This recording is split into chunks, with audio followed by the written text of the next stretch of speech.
హనుమకొండ జిల్లా అదనపు కలెక్టర్ వెంకటరెడ్డి ఏసీబీకి చిక్కడంతో దామెర గ్రామ నేషనల్ గ్రీన్ ఫీల్డ్ హైవే బాధిత రైతులు సంబరాలు చేసుకున్నారు.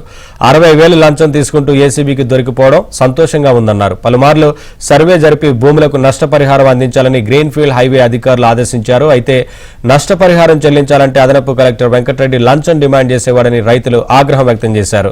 అక్రమంగా సంపాదించిన వెంకటరెడ్డి ఆస్తులను ప్రభుత్వం జప్తు చేయాలని గ్రీన్ ఫీల్డ్ హైవే రైతులు డిమాండ్ చేశారు.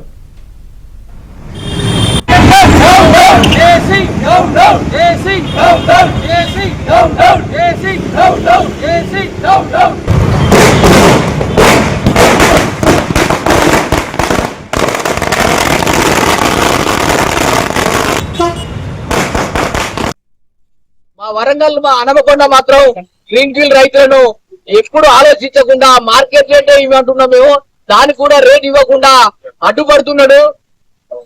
సరైన ధర ఇవ్వడం లేదు. కలెక్టర్ గారు, రాజకీయ నాయకులు, ఎన్హెచ్ఐ వారు రేట్లు ఇవ్వన్నా కూడా ఈయన అనకుండా అవినీతి పరుడై శాపమై మాకు రైతులకు డబ్బులు ఇవ్వనివ్వడం లేదు. ఆస్తులన్నీ గవర్నమెంట్ గారు జప్తు చేసి ఆయన చాలా శిక్షించి జైల్లో చిప్పకూడు దింపేయాలని మేము కోరుకుంటున్నాం. ఒక రోజున మన జాయింట్ కలెక్టర్ గారు ఏ వెంకటరెడ్డి గారు అవినీతి అధికారులకు చిక్కడం చాలా సంతోషకరమైన విషయము.